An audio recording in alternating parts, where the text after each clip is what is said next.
Bienvenidos al repaso de la actualidad. Buenas tardes, aquí en Ayunsur. En los próximos minutos vamos a contarles lo principal de la información de esta semana, que comenzamos en el Salón de Plenos del Ayuntamiento de Araal, donde se ha puesto sobre la mesa la inversión que se va a realizar en el municipio con motivo del Plan Supera. Es la quinta edición de este Plan Supera de la Diputación, que va a dejar en Araal algo más de 500.000 euros, 502.435 euros. Unanimidad entre la oposición y el ayuntamiento para aprobar 3 proyectos por la vía de la sostenibilidad, 2 parques, uno nuevo en la vereda de Sevilla y otro de mejora en la trocha de la Victoria, y el arreglo del Camino de Aragón con el objeto de evitar las inundaciones. Ok al Pleno por unanimidad. Javier Avecillas por parte del equipo de gobierno, Rafael Serrano por la oposición, valorando esta aprobación. Un dinero que procede de un superávit que tiene Diputación y que la Diputación lo da a las diferentes localidades para que hagan obras financieramente sostenibles. Tienen que ser un tipo de obras muy concretas, no se puede hacer lo que queramos con ese dinero, tienen que ser para hacer obras que después repercutan en la localidad y que no tengan ese mantenimiento. Por ejemplo, incorporar un sistema de riego, con eso evitamos que vaya un jardinero a regar todos los días, con lo cual es una obra financieramente sostenible, para que nos hagamos una idea. En este caso tenemos 3 programas. Uno es el programa general, donde la Diputación aporta 396.000 euros aproximadamente, que lo vamos a dividir en 2 programas. Uno es para la realización de una obra en la vereda de Sevilla. Cuando termina detrás de la nave de Itasa, lindando con la calle Guardabarrera, ahí hay una zona degradada que está en muy malas condiciones, donde hay un parque infantil en malas condiciones, las vallas se caen, hay que ir allí constantemente a reparar ese parque, hay piedras blancas en el suelo donde los niños lo utilizan para tirarlas a cualquier elemento, como un centro de transformación que está allí en el centro mal ubicado. Tenemos diferentes niveles, no tenemos una zona de riego, entonces vamos a destinar una cuantía de 250.000 euros a este proyecto, que lo vamos a terminar totalmente y vamos a actuar en un área de 1.800 metros. Lo que queremos hacer, tenemos un proyecto básico de actuación en esa zona, todavía no está muy concretado, pero vamos, ya con lo que hemos hablado con los vecinos, queremos crear un parque, va a ser abierto, va a ser libre, no va a tener elementos, pero va a estar diferenciado en 3 zonas. Una primera zona donde las personas mayores, más adultas, van a poder disfrutar de unos bancos, una zona de sombra, con un pavimento diferenciado.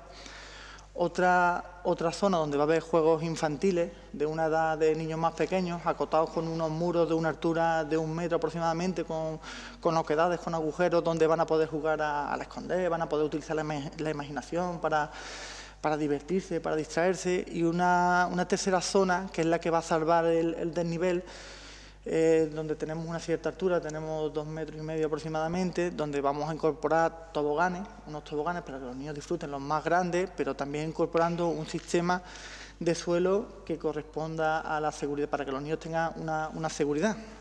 Después vamos a trabajar dentro del plan general de estos 396.661 euros. Vamos a coger 146.000 euros para una primera fase en el Parque de la Banquería. Sabéis que en la Trocha de la Victoria, cuando subimos a mano izquierda, tenemos un parque que también está un poco dejado, un poco degradado, y sobre todo lo que más preocupa en ese parque es que tenemos diferentes niveles, diferentes alturas. Y Patricia, que también ve tema que es arquitecto, también sabe que ahí hay escaleras, no hay accesibilidad, las personas con discapacidad no pueden acceder, no hay rampa para minusválidos, y eso es un tema que nos preocupa, porque el espacio de ocio es para todos y todos tienen derecho a disfrutarlo. Entonces vamos a realizar una primera fase, y donde vamos a actuar en una superficie de 3.340 metros cuadrados. En esta segunda actuación queremos realizar unas bifurcaciones para que haya una accesibilidad. También queremos mejorar un parque infantil que había allí antiguamente, que desapareció, que tiene un suelo que es de piedra y de arena, que ya eso no es acorde con la tecnología que existe actualmente. Ahora vamos a incorporar un pavimento de caucho continuo con un juego infantil y también vamos a incorporar un sistema de riego en ese parque, mejorando un poco el entorno y la accesibilidad en general. Después existen otros dos programas, que es la adecuación normativa en instalaciones municipales y vías locales singulares. Cada programa tiene una subvención de 52.887 euros. Nosotros lo que vamos a hacer es unir esos dos programas para actuar en un camino que tiene problemas en dos puntos concretos. Vamos a actuar en el Camino de Aragón o Camino de los Claveles. Cada persona lo conoce por un nombre diferente. En ese camino existen dos arroyos, el arroyo Alameda y el arroyo Butrero. Esos dos arroyos, cuando hay una crecida, cuando el agua crece, lo que hace es que ese agua pasa por lo alto del Camino Aragón, erosiona el camino y constantemente tenemos que ir a reparar ese camino. Por eso hablamos de obra financieramente sostenible, porque una vez que actuemos vamos a conseguir que el agua no pase por encima del camino, sino que pase por abajo, la vamos a conducir y ya no vamos a tener ese problema. Lo que vamos a realizar en esos dos puntos concretos, en esos dos cruces con los dos arroyos, lo que vamos a hacer es utilizar obras de prefabricado de hormigón para hacer una estructura puente, para que el agua pase por la parte de abajo. En la parte de arriba vamos a mejorar el firme, lo vamos a compactar y vamos a señalizar el ancho de ese camino, que tiene que tener 3,5 metros de ancho. También vamos a proteger los dos laterales con barras de hierro para evitar que cualquier conductor que se despiste pueda caer a los arroyos. También vamos a proteger un poco a la población en este sentido. Con lo cual vamos a invertir en este proyecto 105.774 euros, es decir, la suma de los dos programas de los que estamos hablando. Desde primera hora, en el momento que el equipo de gobierno me comunicó las 3 inversiones que se iban a hacer, pues prácticamente desde primera hora estuvimos de acuerdo, más aún cuando tuve conocimiento por parte del delegado de obra de la pequeña memoria explicativa y desglosada económica que hay que hacer para presentar la solicitud, pues nos pareció estábamos totalmente de acuerdo, entre otras cosas porque las 3 cosas aparecen en el programa de gobierno que nosotros llevamos. Y creemos que un programa de gobierno, estando en el gobierno o estando en oposición, hay que respetarlo y hay que llevarlo a cabo. Y tanto en temas de caminos rurales, y como bien ha dicho Javi, somos un pueblo que vive mucho, nuestra economía depende mucho de la agricultura, como en espacios verdes, que estábamos tan deficitarios y es algo que defendimos mucho en el anterior mandato y que agradezco que se siga haciendo en este, pues como no podía ser de otra manera, vamos a votarlo a favor, por lo que os he dicho, porque tenemos que ser respetuosos con nuestro programa de gobierno y si son cosas que repercuten en un bien para el pueblo de Aral, yo creo que es maravilloso, ¿no? El pasado fin de semana la localidad de Marchena era el eje nacional de la Marcha por la Dignidad. En el mismo municipio se celebraba una marcha desde la carretera de Carmona hasta las instalaciones de Procavi. Era a nivel nacional la convocatoria para pedir dignidad en el empleo y mejores condiciones laborales en general. Procavi ha sido objeto de algunas movilizaciones en las últimas fechas y fue el eje precisamente de la concentración a nivel nacional, en este caso en Sevilla. Otros puntos de España también tuvieron el pasado domingo su marcha por la dignidad. Los vecinos de Aral que tengan dificultades para pagar el recibo del agua van a tener ahora una ayuda gracias al plan Écija y una serie de inversiones que se han previsto en ese sentido por parte de este plan Écija y la coordinación del Ayuntamiento de Aral. 70.000 euros destina este plan Écija a Aral por este motivo. Un dinero que se va a destinar a todos los pueblos de la cobertura de este plan y en función del número de habitantes. Se trata de que las personas que tengan problemas para pagar el recibo puedan acogerse a un pago solidario, siempre que estén vigilados, entre comillas, por el área de servicios sociales del Ayuntamiento de Aral. Lo explican Luis López Mínguez, que es delegado de Servicios Generales y representante del Ayuntamiento en el Consorcio de Plan Écija, y la delegada de Bienestar Social del Ayuntamiento, Araceli Martín. viendo la problemática, la necesidad que hay perentoria de muchas familias que por tener pocos recursos pues hacen encaje de bolillo para poder llegar a final de mes, y por lo tanto desde el consorcio Plan Écija, que es un ente, digamos, que lo componen 16 pueblos, representados la gran mayoría por sus alcaldes y algunas veces algunos pueblos por tenientes alcaldes, como en mi caso, pues vimos bien dotar en el presupuesto una partida presupuestaria que hiciera frente, que ayudara, que alimentara un poco esas necesidades de esas muchísimas familias que les cuesta la misma vida llegar a final de mes, y que a duras penas, aun querer pagar y llevar al corriente el recibo del agua, les es imposible, ¿no?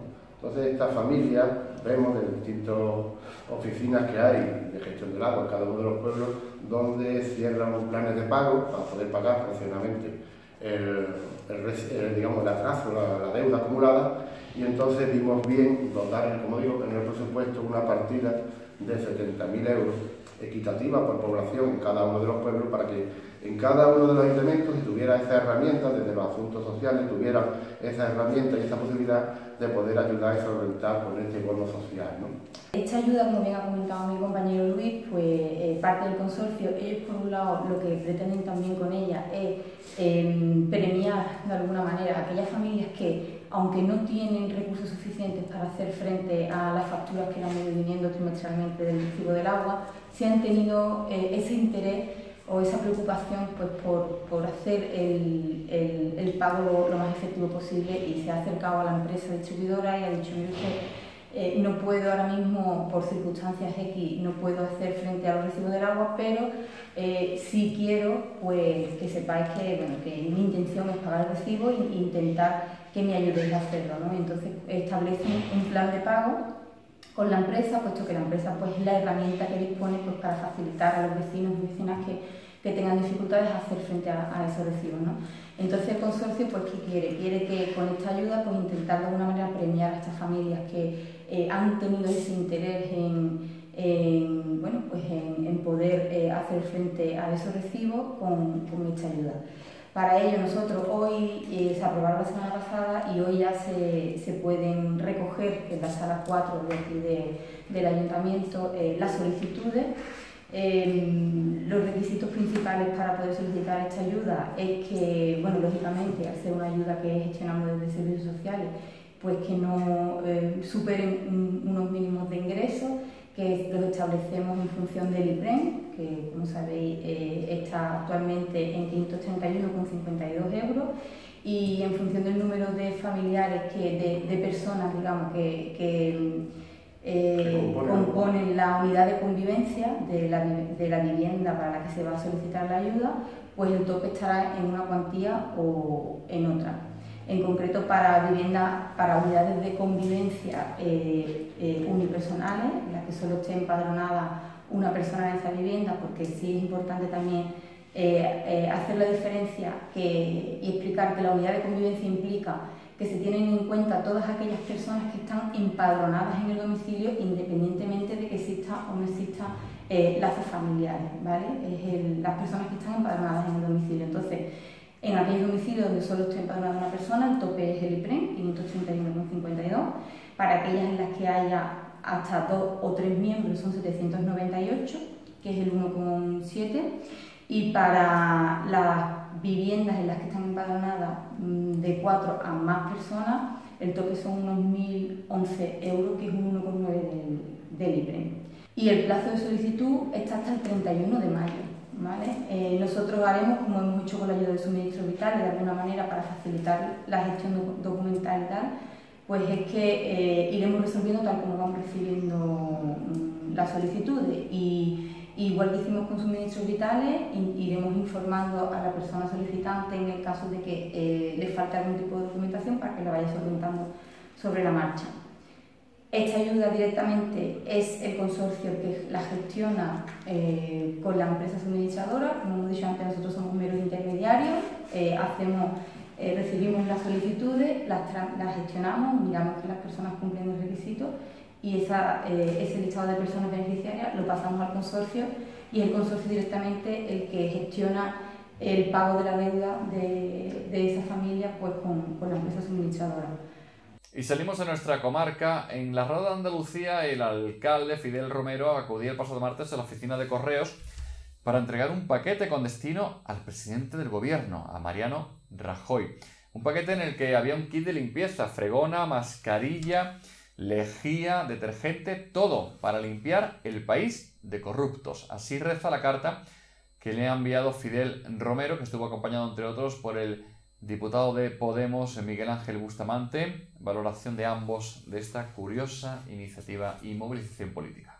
La verdad es que desde la Roda de Andalucía hemos querido decir que la corrupción afecta también a las políticas que se desarrollan en los ayuntamientos, a las políticas sociales que afectan a la sanidad, a la educación, a la cultura, a los servicios públicos que tenemos en los ayuntamientos, porque los dineros que se están dilapidando, los dineros que estamos conociendo, que han ido a paraísos fiscales, que han ido también a salvar a la banca, a salvar a esas empresas que hoy mandan más que los representantes políticos, porque hemos descubierto, y así lo vienen manifestando, que las empresas del IBEX 35 con talonario en mano compran las voluntades del Boletín Oficial del Estado de la obra pública, están comprando a los políticos en este caso y están gobernando por encima de los políticos. Compran también, como hemos podido ver y se ha podido manifestar, la voluntad también de fiscales que defienden al marido de la infanta y a la infanta, que impiden que se haga investigaciones para esclarecer todo aquello que está podrido en este país, porque estamos hablando ya de un nivel de corrupción que llega a la podredumbre. Y nosotros les decimos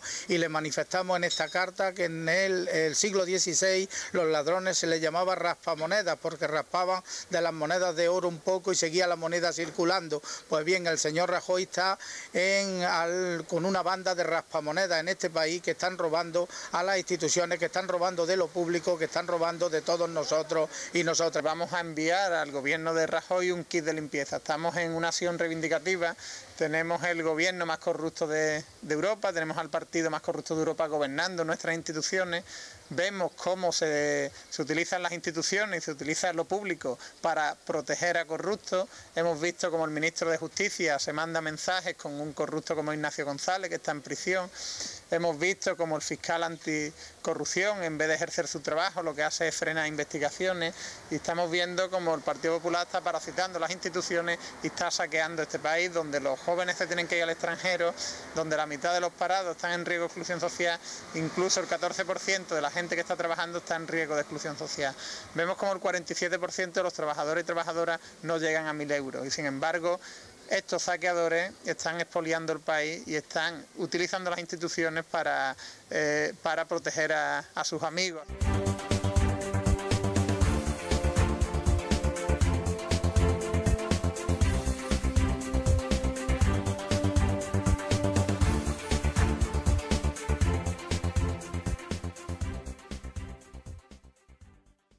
En estos días le hemos avanzado a todos ustedes en la restauración que se va a hacer de una de las grandes obras de, supongo que de neoclásico, ahora lo vamos a plantear un poquito más, pero una gran obra musical que lleva más de 100 años en silencio en Aral.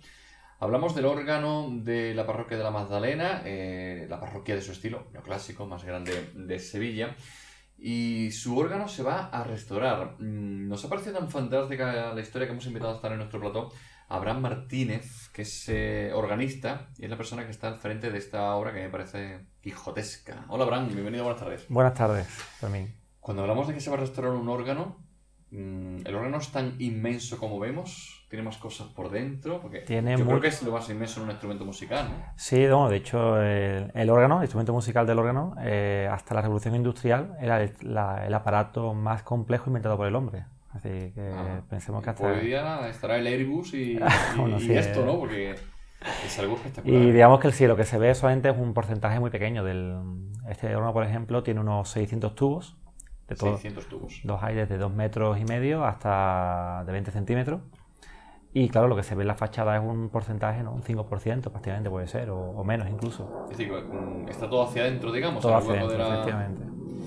Bueno, ¿cómo se empieza algo tan mastodóntico? Porque estamos hablando de... Bueno, primero si te parece podemos contar el proceso de cómo has llegado tú a este asunto. Pues... Y ahora vamos a hablar también de tu último proyecto musical y más cosas, ¿no? Pero de momento vamos a contar ¿Cómo llegas tú de pronto un día a la parroquia a decir, venga, vamos a restaurar esto? ¿O cómo te lo encargan?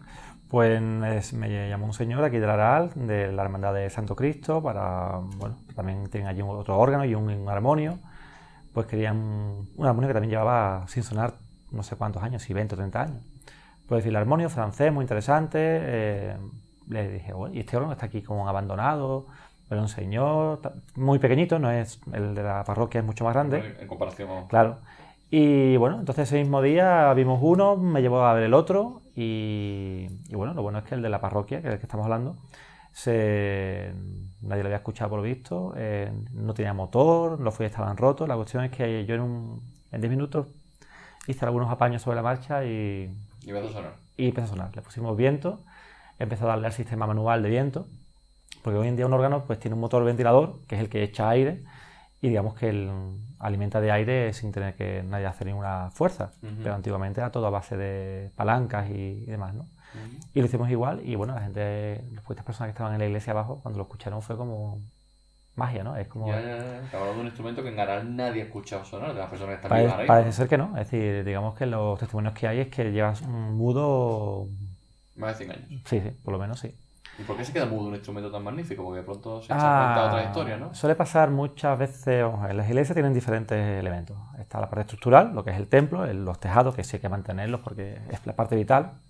Después está la parte de los retablos, también son obras de arte, pero digamos que, no sé si, bueno, en Sevilla, ¿no? En Andalucía o en España en general, lo visual es muy potente. Entonces, todo lo que sea retablo, imaginería, aporta, en fin, capta el 90% del interés tanto de los fieles como del público, como de las subvenciones. Y el órgano, que es la obra más importante, no es porque yo sea organista ni organero, sino un órgano confluyen en él la parte arquitectónica, porque es un mueble hecho en medidas arquitectónicas, la parte sonora, la parte estética, la parte pictórica y la parte escultórica.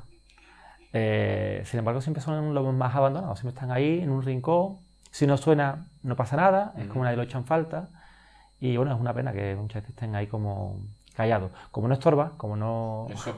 Entonces, tú cuando vas a una comunión, por ejemplo, a una iglesia y toca un órgano eléctrico enchufado a la pared, te da hasta coraje, ¿no? Si estás viendo arriba... Claro, es que no es comparable. Me digo que se puede comparar con lo siguiente. Dice, bueno, son igual. Si que a un retablo magnífico le pusiéramos una especie de toldo, esto que ponen para las restauraciones, ¿no? Esas fotografías que es bidimensional, un toldo es bidimensional. Y dijimos, vamos a quitar el retablo que está, que hay que mantenerlo con la polilla, la limpieza, no sé cuánto. Y ponemos aquí una fotografía. La gente se tiraría de los pelos. ¿Y lo que estamos haciendo con ahora? Claro, entonces, una cosa es el sonido acústico, el sonido real del instrumento, que tiene, digamos, 3 dimensiones, por decirlo de alguna manera. Y otra cosa es el sonido electrónico, que es bidimensional. No son comparables. Que de fuera puede parecer, claro, pero... ¿Y tú llegaste un día a la parroquia? Bueno, cuando empiezas a verlo y lo arrancas el órgano, digamos, ¿no? Sí, se puso allí medio en funcionamiento, toqué algunos acordes, el órgano todavía respiraba, es decir, los tubos, tiene todo el material sonoro. El órgano tiene varias partes. La caja, que es lo que se ve.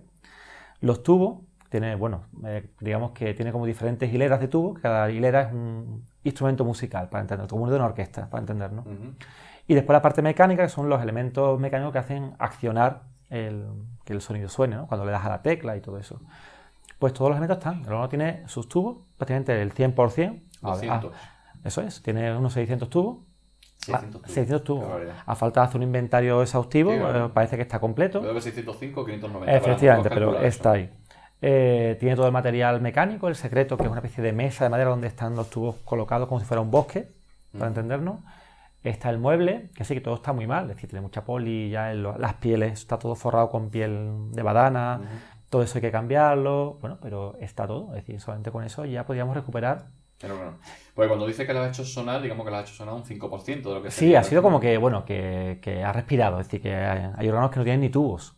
Tienen los de fuera y por dentro está vacío, entonces no pueden sonar siquiera. ¿Pero porque lo han perdido? Efectivamente, porque muchas veces pasaba en la guerra civil, como los tubos están hechos de plomo y de estaño, muchas veces se han fundido para el tema de munición. O sea, guerra civil o incluso instrumentos anteriores en guerras anteriores, es decir, la guerra esta de León. Entonces, digamos, material que siempre se ha recurrido a él, bueno, siempre, no solamente en España, en todos sitios, como material, algo que es para elevar las almas, para engrandecer la belleza, usarlo justamente para todo lo contrario. Como munición mortal, ¿no? ¿Se sabe de cuándo es este órgano o lo vas a averiguar? Sí, no, está documentado. El órgano es muy interesante porque es de Francisco Pérez de Valladolid. Es un señor de Antequera. Este es el señor que tanto te gusta a ti, que también es el de Santa Inés. Efectivamente, eso te iba a comentar justamente. Es un señor que nació en Antequera en 1703, parece ser, murió en 1776 en Sevilla y llegó a Sevilla sobre el año 47 o 49 del siglo XVIII, parece ser. 1740. Entonces digamos que en ese tercer cuarto del siglo XVIII es cuando hace toda su actividad. De él hay muchos instrumentos, muchos documentados, o algunos documentados, y otros que se han perdido, también que están documentados pero se han desaparecido. De él tenemos, por ejemplo, documentado el de Alcalá del Río, que está en la provincia de Sevilla, que lo restauré fue en 2011. No sabía de quién era, pero ese sí que tuvo que hacer un trabajo de investigación junto con otro amigo, Julio Velasco, que bueno, trabajaba también en la parte histórica de Alcalá y bueno, consiguió el contrato y todo eso. El de Santa Inés, que sí que estamos con la restauración de este órgano a través de la Fundación Alquimia Musique, que soy el fundador, como ya te he comentado y tal. Ahora vamos a contar también con detalle. Pues no está documentado que sea de él, pero por lo que yo he visto ya internamente, ya estoy en el taller trabajando, yo el 100% prácticamente lo doy por seguro. Hay que buscar el contrato, pero hay muchos detalles de construcción, de diseño, de medidas que apuntan. Y el del Aral sí que está documentado que es suyo. Es decir, de hecho es creo que el más grande que se conserva, si no me equivoco, o si alguien me escucha y dice, vamos, ¿no? En el pueblo tal hay uno, creo para saber que es el más grande instrumento que nos queda de él en toda en todo lo que hizo, el de aquí del Aral. El de Aral. Sí. O sea, la iglesia es grande en todos los sentidos. Sí, el órgano, el de Alcalá del Río, por ejemplo, es más pequeño, tiene menos tubo, parece más grande en cuanto a muebles, aparentemente, pero no, el de aquí es más grande que el de Alcalá del Río. ¿Y este señor se dedicaba a construir órganos? Bueno, sí, era organero, de hecho vino como en el siglo XVIII, hizo un trabajo en Sevilla con el tema de los órganos, el tema de construcciones de conventos nuevos, iglesias y tal.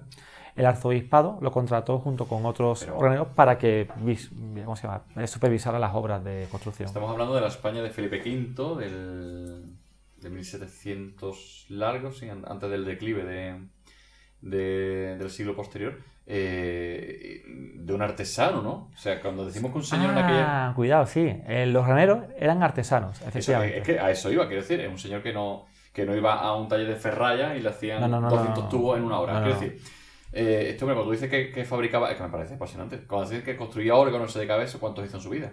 15, 20, pues 250. Creo que, creo que hay unos 25 o 30 documentados. Claro, porque es que hablamos de un órgano, se tardaría 2 años en hacer, ¿no? Un instrumento tiene una media de construcción, al menos en la época, depende del tamaño, entre unos 8 meses y año y medio, claro. Depende del tamaño. Yo soy ni para casa, haciéndome. Claro, entonces tenemos que hacer una producción prácticamente, si todo iba bien, de 1 al año o de 0,8 diríamos, ¿no? Hoy en día los tecnicismos.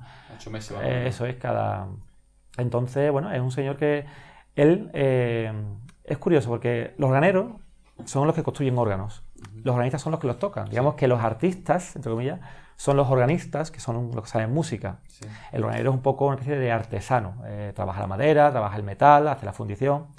Y necesitaban, digamos, el consejo o sí, la guía de un organista bueno que le dijera dónde se podía mejorar el instrumento. Esto es como los coches, ¿no? Esto que está en la Fórmula 1, ¿no? El motor, ahí está. Sin embargo, este señor, Francisco Valladolid, yo tengo mucha admiración porque ya en su época, para diferenciarse del resto de organeros, que eran grandes familias, pensamos que él no tenía familia organera, normalmente las grandes dinastías las que ocupaban los espacios de la catedral, El Salvador, bueno, él era un poco una especie de Quijote por ahí en medio, un infiltrado que decían, ¿no? Él se autodenominó artista organero. La palabra artista lo diferenciaba del resto con diferencia. De hecho, él evolucionó mucho el instrumento, que conoció a principios del siglo XVIII, porque conocía la música que se hacía en España, y entonces digamos que evolucionó el instrumento hacia las nuevas músicas de mediados o de finales del siglo XVIII. ¿Y sabía tocar? Parece ser que no hay ninguna documentación, pero yo creo que sí, que sabía perfectamente tocar el instrumento. Por lo menos esto, ¿cómo se llama esto que hacen los pianistas? Trasladar las notas. Sí, transportar y sí, ponerle música en el teclado, sí. Yo creo que sí, porque además para saber ciertas evoluciones, ciertos adelantos, hay que saber de música. Y la música hoy en día, antiguamente no había productores de CD ni radio, era todo o en directo o base de tocar y leer, ¿no? La música es apasionante. Yo que recuerdo una vez intentando, mis tiempos, contratar a un pianista para una historia y decía, no, yo no sé tocar el piano, yo sé trasladar las notas.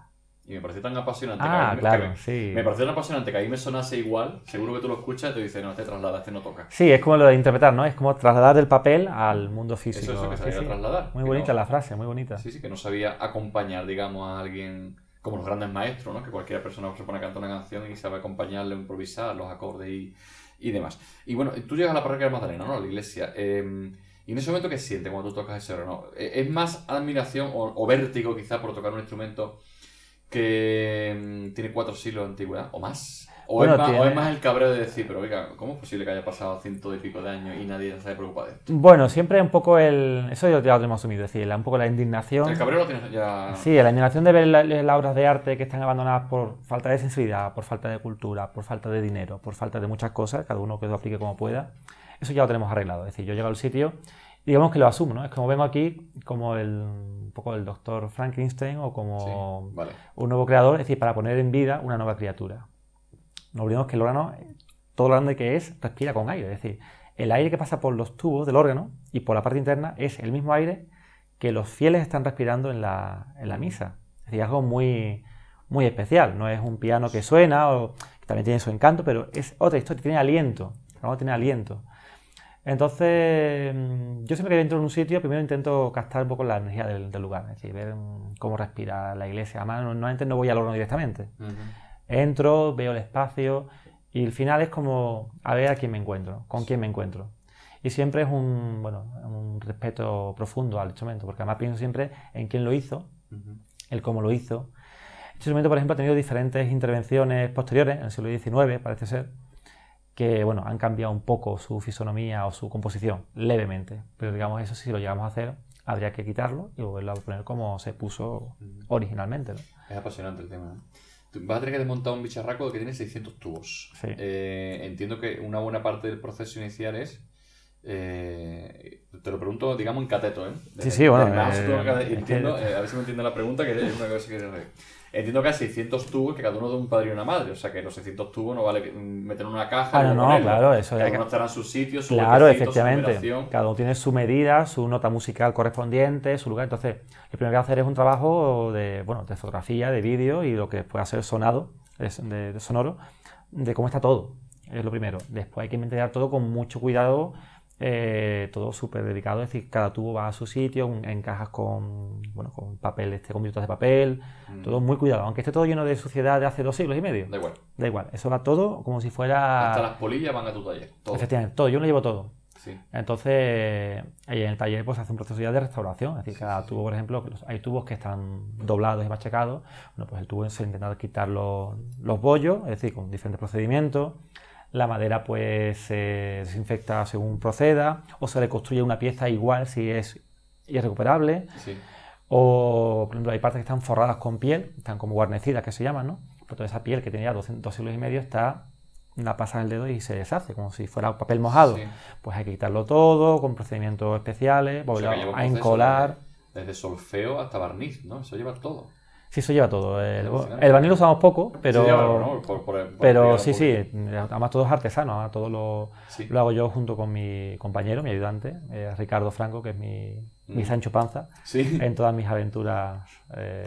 Esto tiene que tener, verás, por mucho que uno haga estas cosas 1000 veces... cada criatura es única, ¿eh? Eso es... No, y aparte, esto es como cuando uno va a jugar 1000 partidos de fútbol, pero tiene que tener un penalti en la final de Champions, ¿no? O sea, tú vas a desmontar un aparato que cuando se empezó a construir... Casi Gibraltar era española. O sea, imagínate, estamos hablando del siglo XVIII. Gibraltar la perdemos en 1713, pero bueno, casi, ¿no? Digamos muy reciente. O sea, estamos hablando de 4 siglos que eso no se ha tocado desde que un tío, Francisco Valladolid, lo montó. Sí. O sea, esto te lo cuentan una noche tomando cerveza en un bar. Yo siempre pienso cuando... es tu orgullo, ¿no? Cuando llega a un sitio, además, cuando lo vuelves a poner... Mira, pasó en Alcalá del Río, pasó algo parecido. Como digo yo, la gente del lugar nunca lo había escuchado, ¿no? Y cuando se inaugura el instrumento, la emoción que se crea en el ambiente es indescriptible. Imagino. Porque si los tubos, como en este caso están los originales, el órgano va a sonar igual que sonó en el siglo XVIII.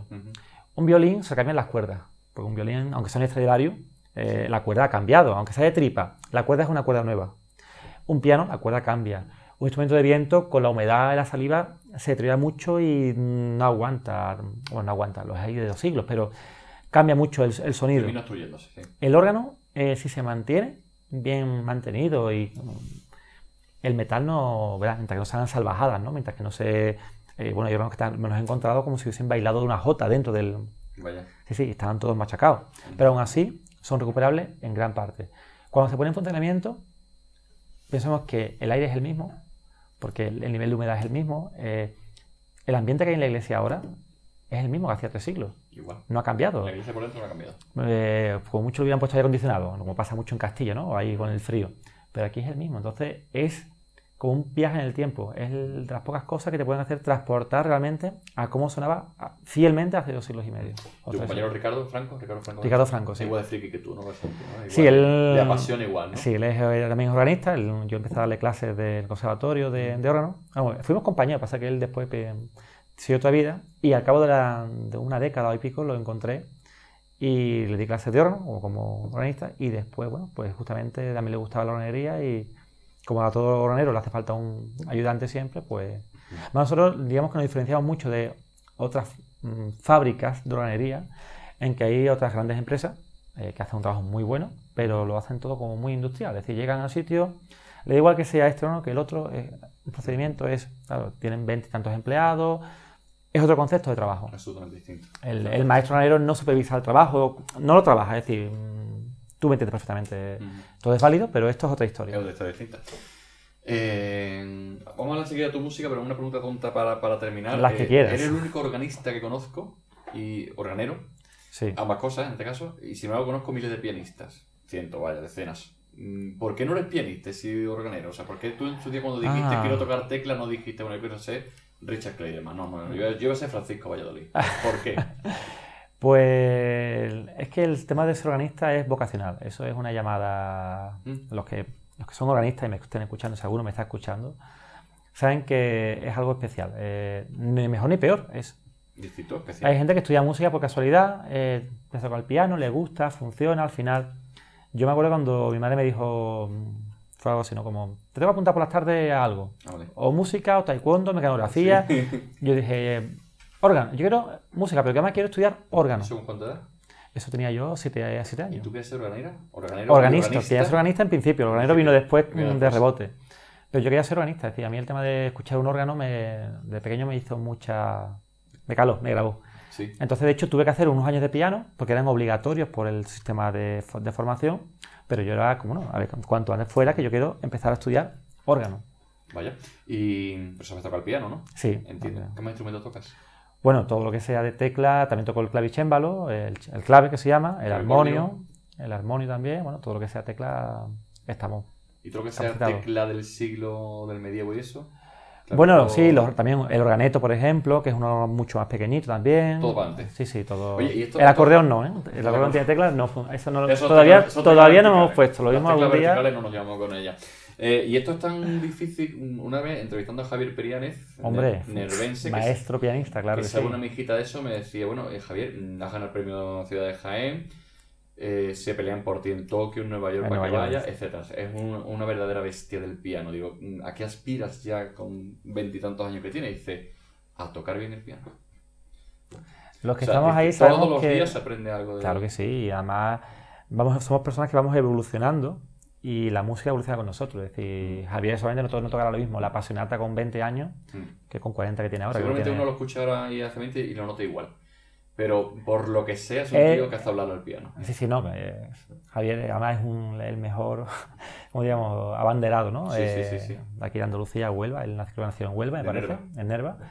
Y bueno, no hace falta llamarse alemán o francés o italiano para ser un gran... ¿no? Es una bestia. Ahí está.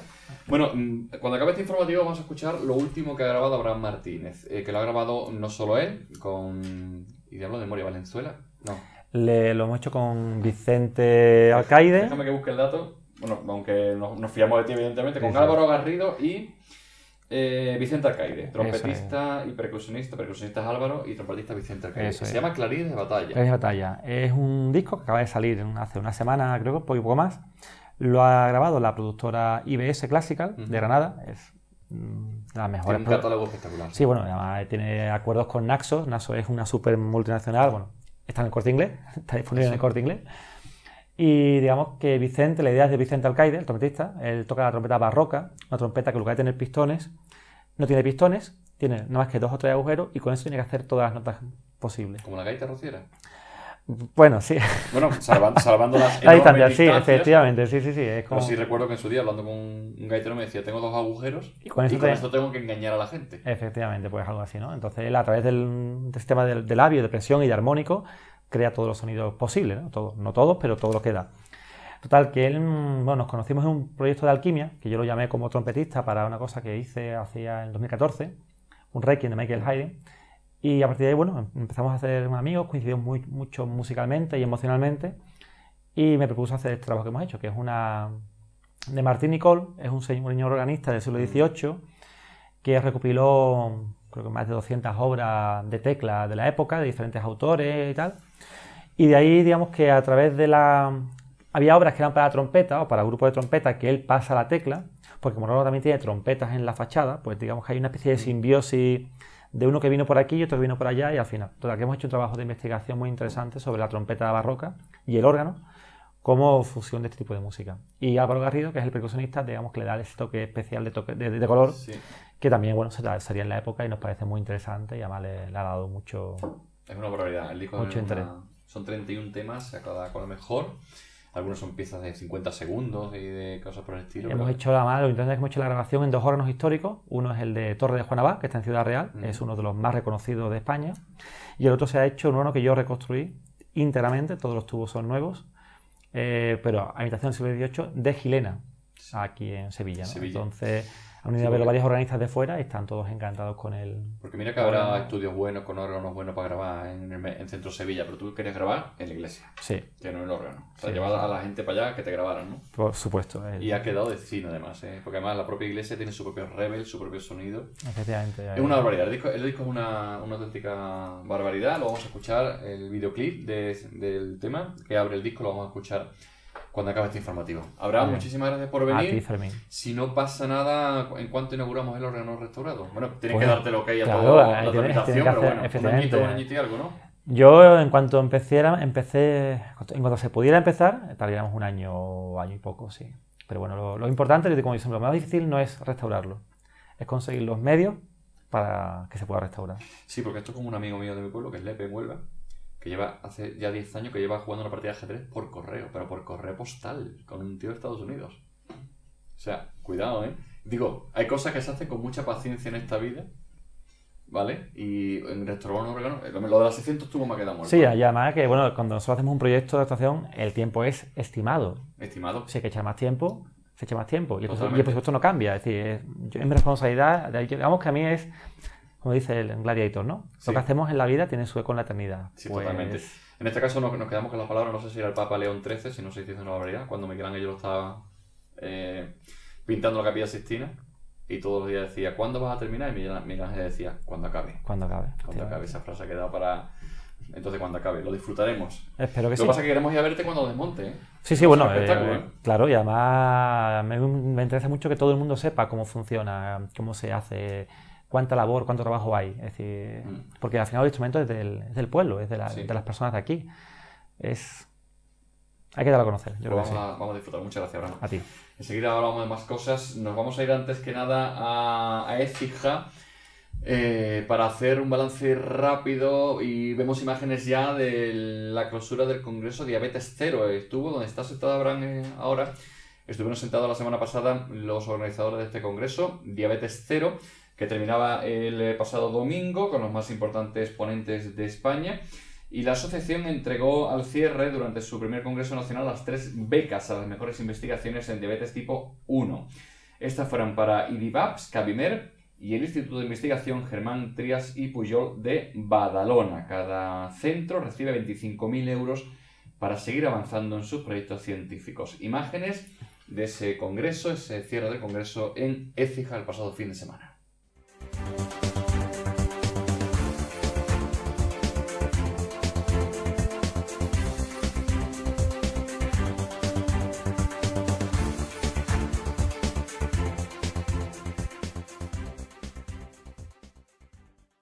Enseguida más asuntos de la actualidad general, pero ahora nos paramos a que Alejandro Solano nos cuente qué ha dado de sí y qué va a dar de sí la información deportiva.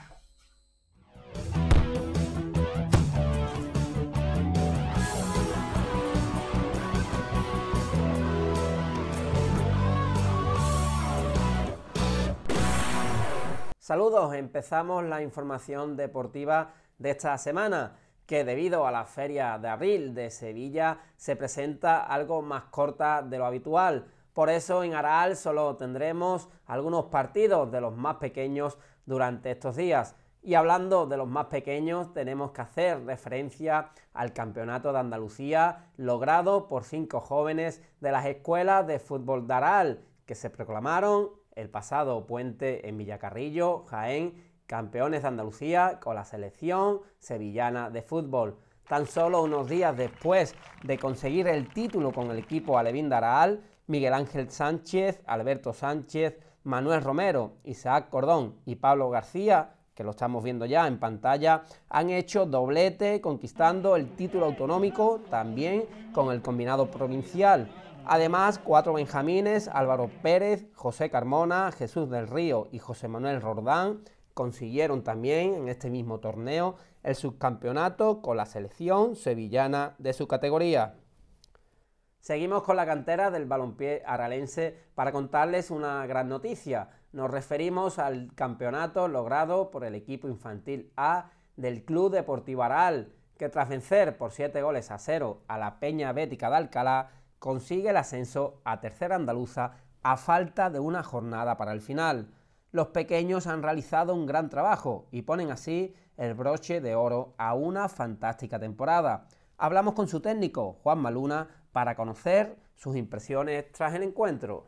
A la vista del espectador sí, pero el equipo contrario, en fútbol hasta el último minuto siempre se está jugando algo y sobre todo hoy lo que nos jugábamos era conseguir el ascenso aquí en casa. Y nos ha costado, cuando ya la atención de los chavales ha disminuido, pues sí hemos hecho nuestro mejor fútbol. Sí, nos quedaría la última jornada de liga, que tendríamos que visitar al equipo de La Barrera, sería para el día 14 de mayo y vamos ya sin nada en juego. Ellos no nos podrían alcanzar porque ahora mismo estamos 4 puntos por encima en la clasificación, quedando solo ese partido de la última jornada por disputar. Este es el segundo año que llevo yo con este grupo de infantiles. Si se lo pregunta a principio de temporada, tanto a la directiva, jugadores, familiares y demás, que teníamos posibilidad de descender, nadie, como decía, nadie daba un duro por nosotros con la temporada que habíamos tenido el año pasado.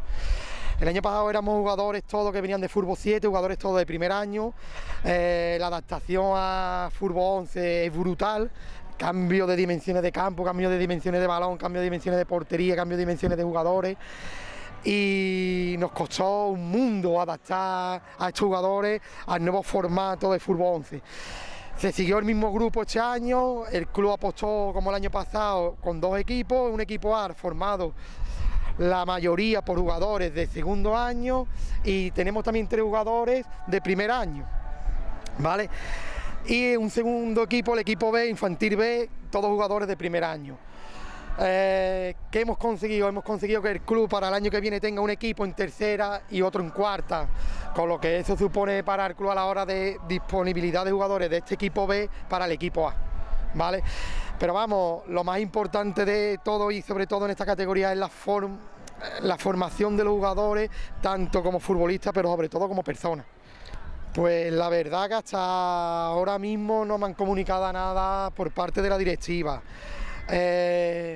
Sería bueno continuar con ellos, sería mi tercer año con el mismo grupo, bueno y malo. Siempre el fútbol y en estas edades es bueno que los jugadores tengan diversos entrenadores en las etapas suyas formativas, que vayan conociendo diversas formas de entrenar, diversas formas de jugar y demás, ¿sabes? Estilos de juego, sistemas de juego del entrenador. Pero ya te digo, ahora mismito a esta altura todavía por parte de la directiva no me han comunicado si comenzaría una nueva etapa con otro infantil B o seguirías con ellos porque estos jugadores suben ya etapa cadete. Vamos, dentro de 4 meses cuando empiece de nuevo la liga ya son cadetes. Han subido, pero ellos no van a tener el gusto de disfrutar ese ascenso, digamos, no van a jugar en esa categoría. Bueno, el cadete sí está en tercera andaluza, lo jugarán en tercera andaluza, pero en la categoría de cadete. Seguimos con fútbol para hablar de los mayores. No le iban tan bien las cosas últimamente a los seniors del Club Deportivo Araal. Los blanquiazules volvieron a perder esta jornada por 2-1 y solo han sumado 5 de los últimos 21 puntos posibles. Por eso, a falta de 3 jornadas para el final, la directiva aralense ha decidido cesar al técnico sevillano Viviano Mateos Nene. Su cargo en el banquillo lo ocupará un viejo conocido de la parroquia local, el aralense Pedro Illanes. El ex guardameta del Betis, Mérida, Écija o Jaén, entre otros equipos, iniciará su tercera etapa como míster blanquiazul. Illanes, a pesar de lo difícil que se ha puesto el ascenso, llega muy ilusionado de entrenar de nuevo al equipo de su pueblo. De momento tiene por delante 3 partidos para intentar lograr el ascenso, éxito que ya logró en sus etapas anteriores. Illanes también ha sido entrenador del Betis C, con el que logró un ascenso a Primera Andaluza, y entrenador de porteros del Betis B en Segunda División B. Para lograr el ascenso, el Araal tendrá que ganar sus 3 partidos y esperar que el Morón no puntúe en estas 3 jornadas. Aralenses y moronenses se tienen que enfrentar en la penúltima jornada. Y del fútbol masculino al femenino. Hablamos del Sevilla femenino de Maribel Márquez y de la aralense Ana Sánchez Bernal, que han conseguido este fin de semana el campeonato del Grupo 4 de la Segunda División del fútbol español. Las jugadoras nervionenses lograron golear al Extremadura por 9-0 y cerraron así la temporada regular en lo más alto de la tabla. Ahora jugarán los playoffs de ascenso a la Liga Iberdrola. El presidente de la entidad, José Castro, también estuvo en el encuentro para felicitar a las chicas que dirigen Maribel y la aralense Ana. Ambas llevan varios años trabajando juntas en las categorías inferiores del conjunto de Nervión y en junio de 2015 se hicieron cargo de la primera plantilla tras el descenso a la División de Plata. Por eso ahora quieren devolver la confianza puesta en ellas, devolviendo al equipo a la máxima división del fútbol español.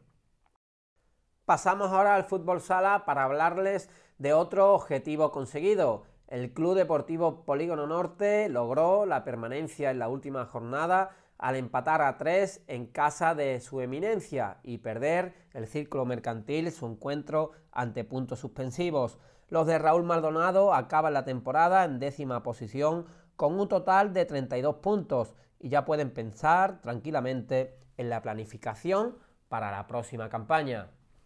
Por último, nos despedimos con un apunte de atletismo. Estuvo la semana pasada ante nuestras cámaras antes de partir hacia Cataluña y disputar el Campeonato de Europa de Carreras de Montaña.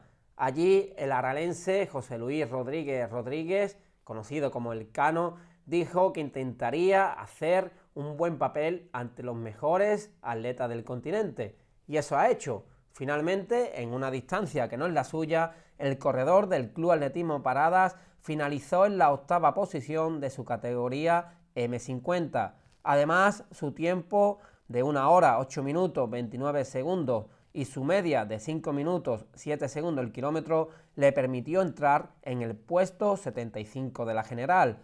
Por eso el atleta local está contento y es que no es para menos, siendo el 8º mejor de Europa en su categoría. Ahí es nada. Esto ha sido todo por hoy en cuanto a información deportiva se refiere. Nosotros volvemos la próxima semana con más información y actualidad deportiva de nuestros clubes y deportistas.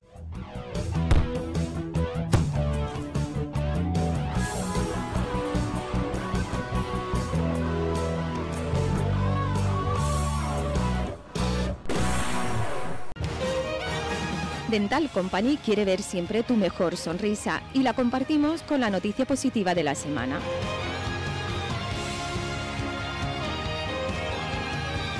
Dental Company, calle Feria 5, Araal.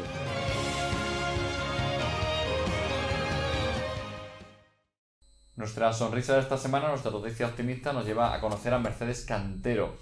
Para muchos es alguien completamente anónimo, es alguien que no tiene resonancia, pero es una persona imprescindible en muchas películas que se ruedan en España. Tiene un Goya a sus espaldas. Su historia, la historia de esta sevillana, nos la traen los compañeros de Historias de Luz. El montador es alguien que tiene que tener los ojos y los oídos muy atentos para extraer, adivinar y entender qué es lo que una historia quiere contar.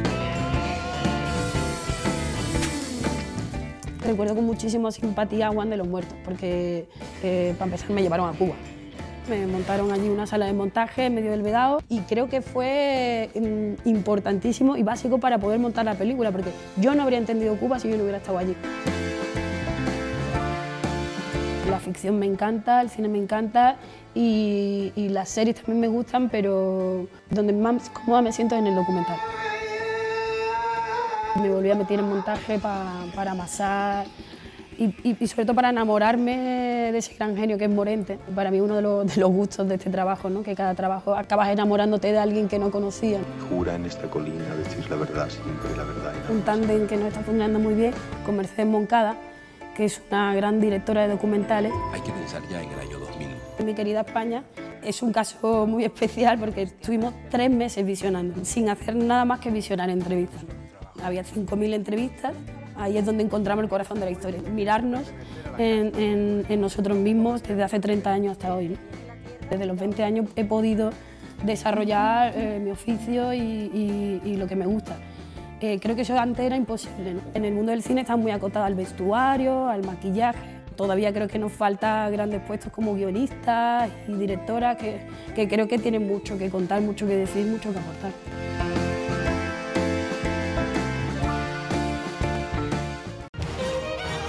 Dental Company quiere ver siempre tu mejor sonrisa y la compartimos con la noticia positiva de la semana.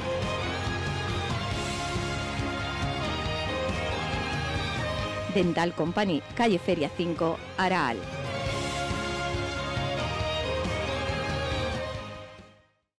Nos vamos y como le hemos dicho durante la entrevista a Abraham Martínez, este organista y organero que va a restaurar el órgano de la parroquia de la Magdalena de Araal, tiene un nuevo disco, acaba de sacar al mercado Clarines de Batalla, con este videoclip de Jamo, fantástico videoclip, grabado en la iglesia de Gilena, aquí en la provincia de Sevilla. Nos vamos, les dejamos ya con la música en vivo de este disco, Clarines de Batalla, y este trabajo de Abraham Martínez. Será hasta la próxima semana. Buenas tardes.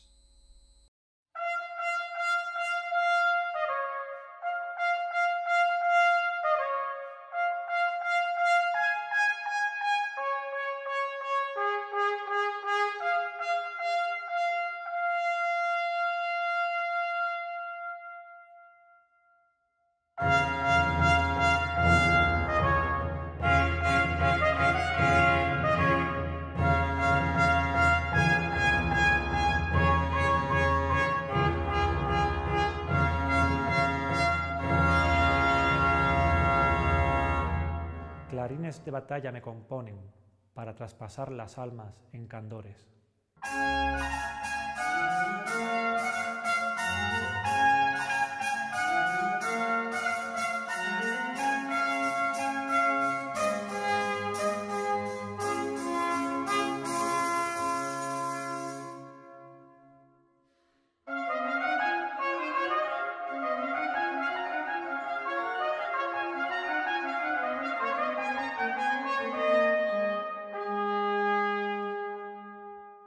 Era el clarín, una trompetilla de son agudo que por tener la voz clara la llamaron clarín.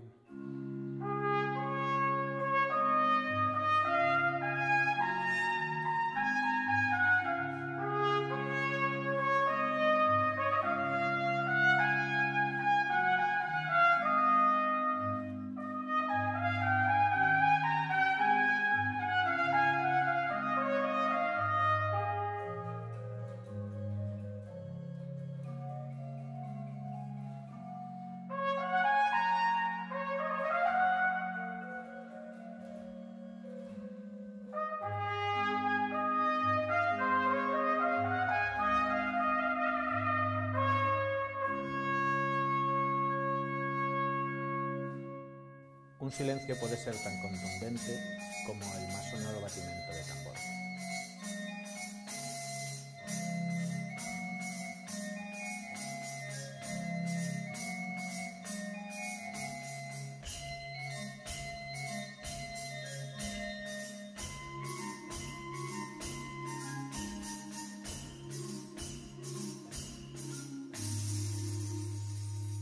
Intuición. Sensibilidad. Creatividad.